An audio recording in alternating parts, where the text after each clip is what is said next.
you positive heads out there.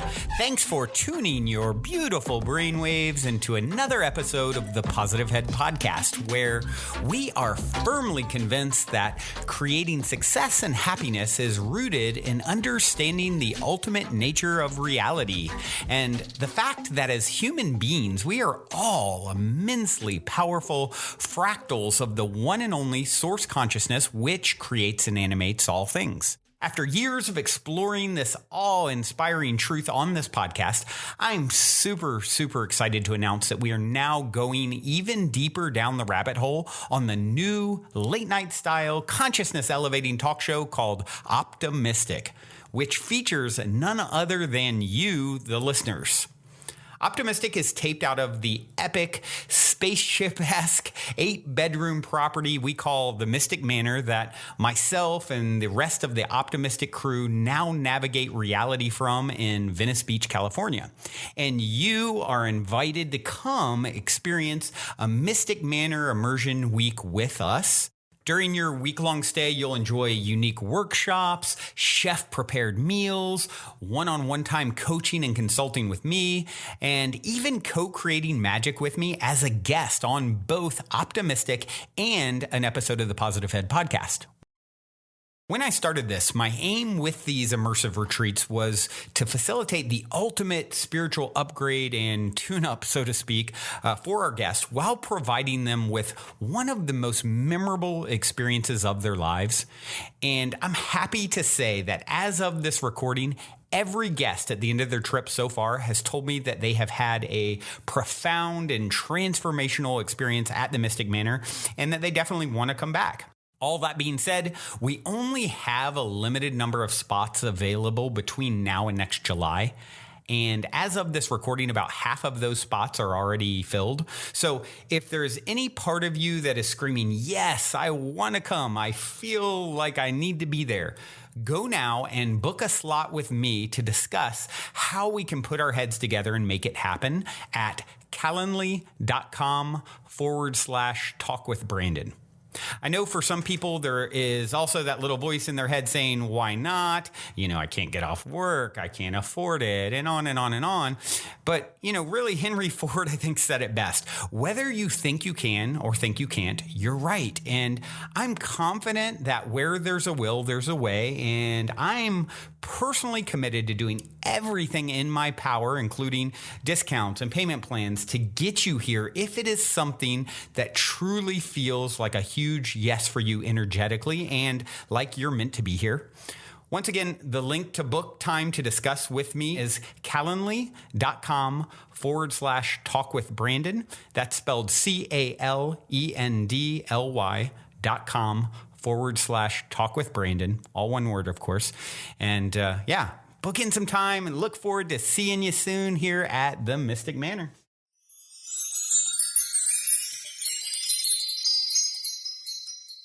All right, all you positive heads, welcome back. Thank you for joining Samantha and I today.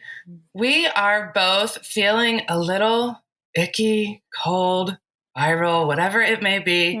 We thought we would tap into that, see how y'all are feeling, and maybe give some good advice on how to deal with it.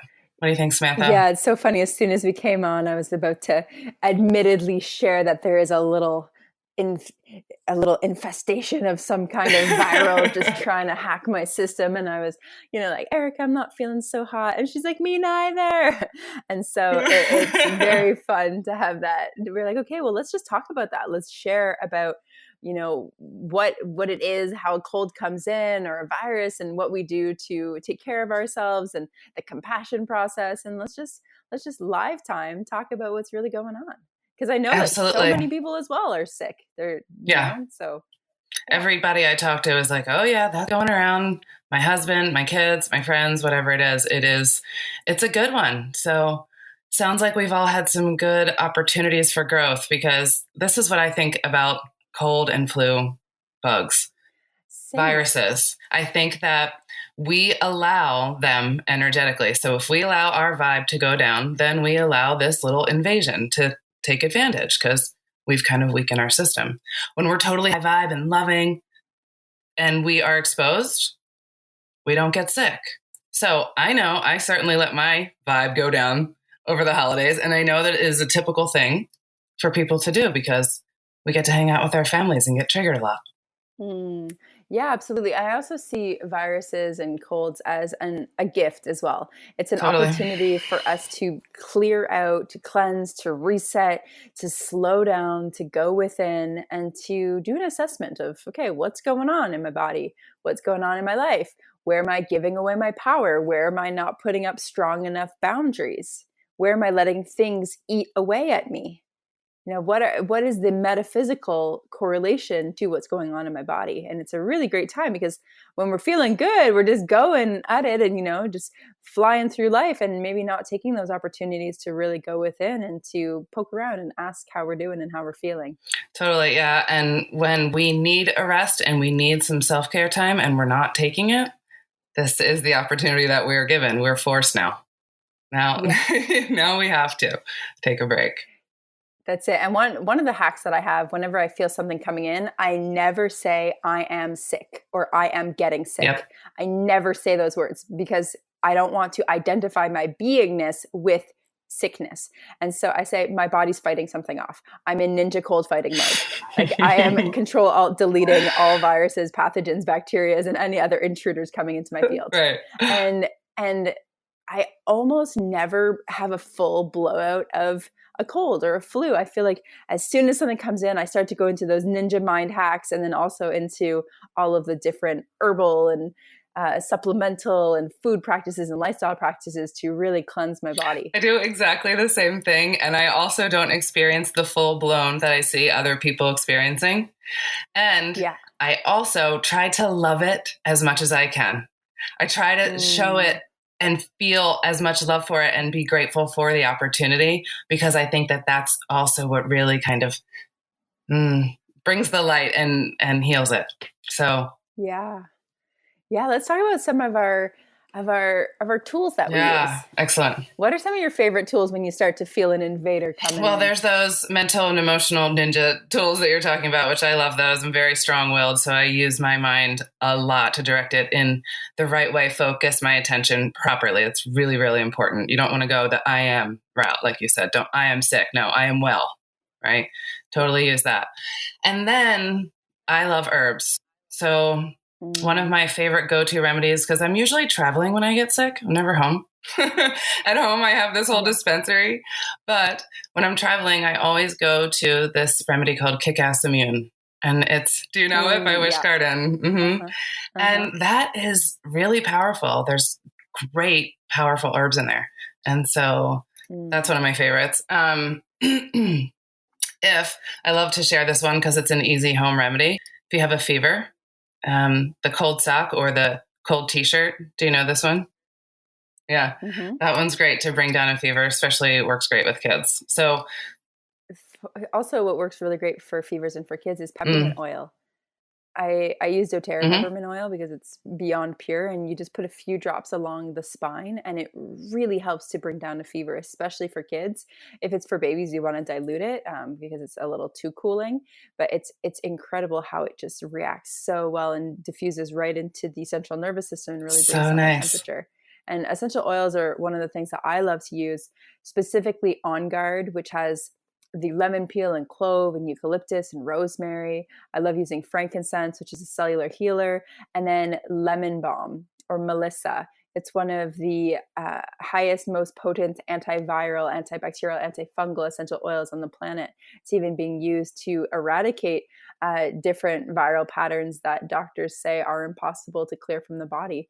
And so anytime I start to feel a little something, I just do a few drops underneath my tongue, rub it on my lymphatic system, all around my neck and ears, put it on my temples, and I feel like I'm good to go. And I just do that every few hours. I love essential oils. Yeah, there's so many uses, and you get the benefit. They smell good. So and putting one of the ones that's it's a little gnarly, but it works really well, is oregano oil. And if you don't want to put it underneath your tongue, you can actually dilute it with coconut oil and rub it on the bottom of your feet and then put socks on, and it will absorb. The bottom of your feet are so sensitive, and it will absorb and then go and diffuse itself throughout your bloodstream. And that also helps with colds and viruses and flus. Absolutely. Yeah. Oregano oil, you got to be careful with. Definitely dilute it, because I've used it and burnt myself with it. So it's definitely very powerful. Yeah, indeed. I also love homeopathy. Depending on what the symptom picture is, but for like a hot sudden fever in kids, belladonna is so great. That's just a simple one, but they're pretty specific, but I love that one for fevers. Yeah. And then I really believe in the power of food as medicine. You know, one of the things we definitely want to avoid when something's coming in is dairy. So dairy is mucus forming, and it just amplifies the bacteria and feeds the viruses. So we definitely want to be cutting out dairy. I cut out all grains when I'm starting to feel a little something. I don't eat grains too much anyways, but I definitely cut them out. And then the processed foods and the sugars, that's just got to get out completely, because they just, again, feed the bacteria or the virus and then cause inflammation and put more of a burden on our bodies, which we need to be in that rest and digest and heal type of state for our body to really be well. So when I'm feeling sick, I just go on the broths and steamed veggies, lots and lots of liquids. Just keep it really simple. And you know, when we're sick and we crave like old school chicken noodle soup and saltine crackers, right? Well, it's for salt, really. We need that salt to help us retain water when we have a fever, because we're going to be losing more and the possibility of getting dehydrated. So yeah, you can up your salt content to help you keep some water in your body. And a really simple, basic thing, if you live in a climate that this is feasible, go outside in the sun. Like, expose as much skin as you can, 20 minutes minimum. And that is going to help you make vitamin D. And that is one of the best things for your immune system. Absolutely. I just did that this morning. I put my bare feet on the grass, closed my eyes, looked directly into the sun with my eyes closed, and then I did some tapping. So tapping in all of the main meridian points, just acknowledging that I'm not feeling the greatest, having compassion for myself, forgiving myself, and then allowing myself to clear and heal. And one of them was I released the need to be sick. Because oftentimes when we get some kind of cold or flu or we're not feeling well, we called it in because we weren't giving ourselves an opportunity to rest or to take what we need. And so we needed this cold or this sickness for us to give ourselves permission to not do the thing that we didn't want to do. That's a really good point. Giving ourselves permission. We do this in so many ways. And sometimes we get the 2x4 like this. So we get it whether we like it or not. Yeah, and something that you said that was really fun that I want to touch base on, because this maddens me. It makes me so upset, and I understand it. A lot of people, when they get sick, they go to the grocery store and get themselves a big old can of Campbell's chicken noodle soup and a big old jar of like some kind of like Tropicana orange juice, and I'm just gonna burst everybody's bubble. Canned Campbell's chicken noodle soup is not healthy, in my personal opinion, with all of the additives and the corn syrup and the palm solids and the MSG and like all of the fake salts and the sugar. If you actually read the ingredients, and not to mention it's sitting in a can for how many years, like how can chicken and noodles and vegetables sit in a can for 4 years and still be edible and healthy? It just doesn't make sense. And people say, oh, the salt preserves it. Yeah, I get it. And make your own chicken and vegetable soup. Absolutely. Or make your own healthy bone broths, or, go recruit a grandma to make you a good soup. But Campbell's soup. And then those orange juices, there's not even... a lot of it is from concentrate. A lot of it has just so much sugar. They're using these oranges that are not good quality. And like, you're not getting all of the vitamin C that you actually need. It's better to go eat fresh peppers and fresh vegetables than to be drinking all of that fake orange juice. Exactly. Very, very good point, because these are things that people think are good for them when they're sick. They're not quite thinking about it. It's just something that's ingrained, right? We're used to going to, like, mom used to just get us the Campbell's chicken noodle soup. But yeah, how often are we baking maybe a whole chicken this time of year, if you're a meat eater, turn that into soup. It's so easy. It's so healthy. It's so good. And someone's going to need it. Yeah. So yeah, definitely make it all at home. Juice your own oranges. Actually, if you're sick, that's not the best idea with all the sugar. So I would actually just do a vitamin C supplement or eat the vegetables, like you said, that have high in vitamin C as well. Yeah. So I made a comment once about mental health and eating meat and how it's really beneficial. And I got crucified by some of the homies in the community. And I'm going to stick by it. And I'm also going to go a little deeper here because scientifically there's L-arginine and then there's L-lysine. And these are different compounds in foods, and they're found in nuts and seeds and meats and all sorts of things. Now, when you have a cold or a virus, L-arginine actually increases and feeds the virus, and that's found in a lot of grains and nuts and seeds, and those are things that you don't necessarily want to be eating. Now, L-lysine is very, very good for fighting colds, for fighting viruses. It's known to be in this. A lot of these cold and flu pills and whatnot have L-lysine in it. L-lysine is also abundantly found in animal proteins in your meat. And eating chicken noodle soup, the reason why that it's been done for hundreds and hundreds of years is because animal protein is known to be extremely boosting to the immune system. And so if you're vegan, that's totally cool. And if you love science and you want to research and tap into the facts is that there is a lot of health benefits that are derived from consuming animal proteins if you're eating good quality, organic, grass-fed, with intention type of products. So they happy just can't animals. be denied. And yeah, I agree with you, Samantha. I think that there are certain people who function better eating animal products. There are also other people who function better eating vegan or vegetarian diets, whatever your constitution is. So there is a place for everyone. We can all have our opinions. We can all respect each other's opinions about this. And really the main thing for me is doing things consciously and humanely. Yes. And really that's the biggest thing. Happy.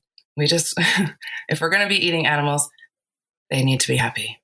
They live happy, happy lives. Yeah. Yeah. The energy there is, for me, it's the energy behind it.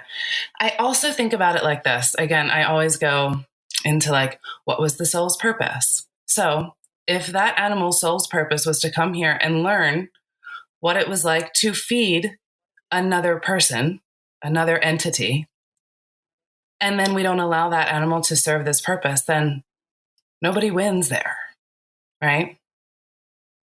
Yeah, and I can understand how people would hear you say that and be like, oh my God, that's the worst, most awful bullshit thing I've ever heard. And yet it is a very, I agree completely with you. And I feel like there's a very spiritual aspect to connection with animals through literally taking their flesh and with reverence and respect. And that's how ancient cultures have done it all over the centuries. Yes. And my dad, my father, and my grandmother, native. They live on the native lands in Quebec. And I've done a lot of work with different shamans and different shamanic cultures and the indigenous cultures. And the practices around consuming animals, the belief is that their energy and their soul gets taken in by us, and they get to live through us in a way. And so, like, to have that reverence and to have that connection is really profound and really beautiful. And it's something that, it's taboo. And a lot of people have a different opinion about. And yet, if we can be open to this premise, there's a lot of substance Absolutely. there. And there's so much research being done now on animals and on, like, factory farming and how that's not good, but then the different biodynamic and sustainable ways to farm. And there's actually an amazing docuseries on Netflix called Rotten. If anyone hasn't watched it and you care about where your food comes from, I highly recommend watching this docuseries. It talks about the slavery of the chocolate industry. It talks about how the slavery of the avocado industry. It talks about quinoa. It talks about dairy farming, and it shows the wrong way to do it, the right way to do it, and goes into all of the little nuances and intricacies. And it's really, really powerful docuseries. Sounds very eye-opening, because it's not just with the animals that we have issues or people that are being harmed in the process, right? Yeah. to go further on that, when we consume cheap chocolate, we are contributing and supporting the slave industry in Africa. Right. Right. And like, so it's, if anyone out here is listening and you care about food, you care about agriculture, you care about the health of the planet and our health as well, do some research, really open your mind and look at the different theories and philosophies and research and facts that are being put out there on both sides of the equation or all sides of the equation. And there's just so much to learn. It's such a wild world. Yes, there is always so much to learn. We'll never learn it all.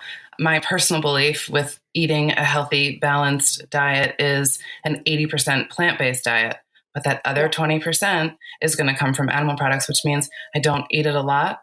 But when I do eat it, I make those healthy, happy choices because, like you said, that energy becomes a part of me. And that is the most important thing. And all of this, anything you eat, you just bless your food. Bless your food is the best thing you can possibly do. So important. Yes. It's so important. And they do all these studies on water and on molecules where when we say negative things to water, or we say positive things to water, it changes the molecular structure. Well, food consists of energy and it consists of water. It consists of all the things. And so when we put our intentionality and our blessing into the food, it literally changes the expression and the energetic and the fibers of the food's being, and then we get to eat that. Exactly. And so, we've heard it for many, many years, and Louise Hay does a lot of work on this and epigenetics, and it's just so cool. So bless your food, because the energy and your belief system and your energy affects so much of the world around you, because it's not just this objective world. Exactly. That's all we are, is energy. That's it. So yes. Yeah. So I know what I'm going to do now. I'm going to really tune into my body in meditation, in prayer, and just visualize beautiful white light pouring in from source consciousness, pouring into the crown of my skull, really cleansing my body, cleansing my mind, purifying each cell, returning my body to health and to healing, and so I can thrive. And then just really being grateful for this lesson that I got to learn, to see where I was not asserting my boundaries, where I was not taking care of myself to the level that I know my body wants and needs, and that we got to have this conversation. Absolutely, Samantha. I think that sums it up absolutely perfectly. I think we are out of imaginary time for today, aren't we? I believe yes, so. We are. We're going to leave you with this song today, everyone. This is Trevor Hall, Uncle Joe featuring Nako. Until next time, love you all. Love you all. And if you're feeling the call to come for a week retreat-style Mystic Manor immersion, remember to go now and book your time to speak with me directly about stepping into the optimistic vortex at calendly.com/talk with Brandon while there are still spots left. Otherwise, I look forward to co-creating magic with you at the Mystic Manor. Action. Ready? Yeah. It's action. I already said it once. Okay, action again. Action. Action. Action. Okay. Action.